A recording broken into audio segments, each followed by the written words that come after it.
when these terrorists, these unspeakable terrorists, start executing Arab Palestinians in Gaza, Trump's response is to apologize for them as supposedly conducting a police action.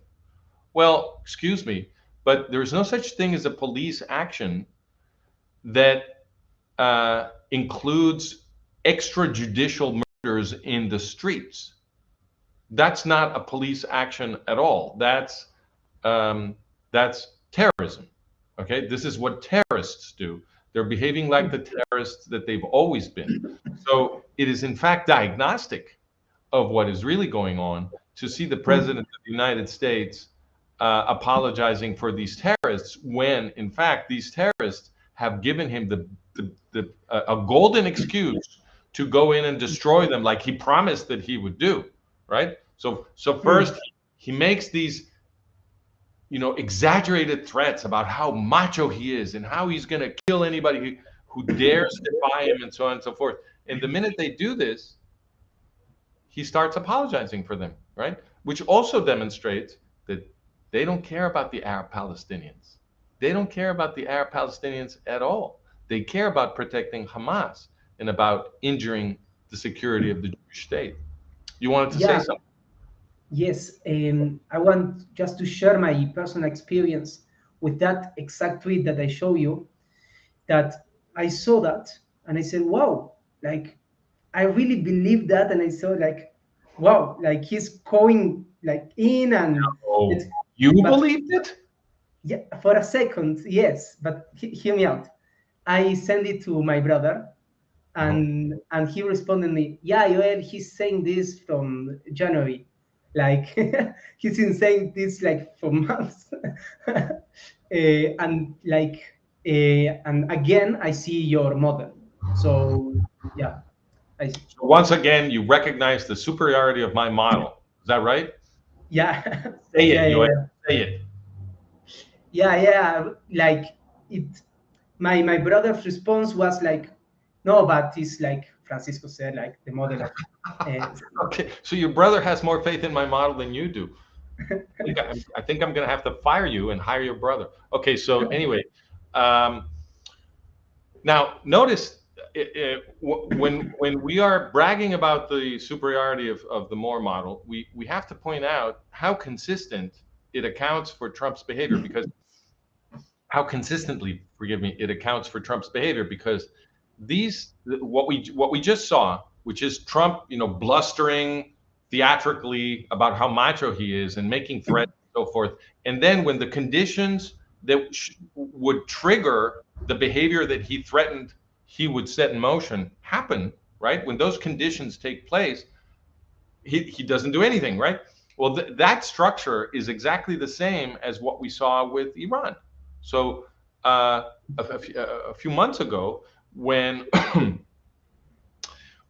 Israel was attacking Iran, right, and we were perhaps a few hours away from the destruction of the Ayatollah regime in Iran, right, because the Iranians had no air defenses left, and the Israelis were operating freely over Iranian airspace. Trump came in and saved them at the last moment, just like he saved Hamas in Gaza. Same structure, right? The Israelis were about to destroy, give the coup de grace to Hamas in Gaza, because they were now attacking the last strongholds that Hamas had in Gaza, right? So Trump sweeps in, imposes a ceasefire, right?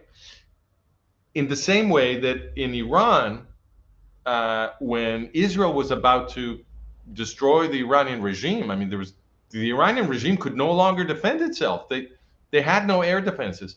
So if Israel had continued pummeling Iran, it was all over for the Ayatollahs. So what did Trump do?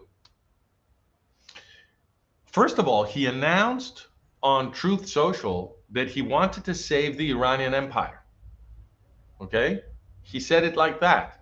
And then he dropped a few bombs when the Ayatollahs did not comply with his dramatic request that they come back to negotiate, that they, raise the white flag and come back to negotiations so that he could save them, right? So that he could stop the Israelis. The Iranians didn't do that because they couldn't, because their internal structure and ideology and discourse is that Israel is Satan. And so, and the entire purpose of the Iranian jihadi terrorist state is the genocidal destruction of the Jewish state, right? That's the entire purpose of the Iranian theocratic jihadi terrorist state. So, under attack from Israel, they can't raise the white flag. They can't do it. So even though Trump was begging them to do so that he could stop the Israelis, it couldn't happen. So what Trump did was he dropped a few bombs on some Iranian positions, almost nothing, in just one night, and then immediately he said, "All right, that's it. We succeeded. We've allegedly destroyed the Iranian nuclear program, right? Which now everybody says is not really true. Almost all the experts have said that no, Trump probably didn't destroy it. But anyway, he declared that it was a massive success and it was all over, and therefore the war was over. And now he imposed a ceasefire on the Israelis, right? So the interpretation Yes, we yes. give to that is that Trump came into the war against Iran only so that he could stop the Israelis. All right. Now, what is the strongest dramatic diagnostic fact that supports this interpretation? It's the threats. Okay. Because just as Trump has threatened Hamas in Gaza, that he's going to go kill them and so forth if they don't obey, Trump did the same thing after dropping bombs on Iran.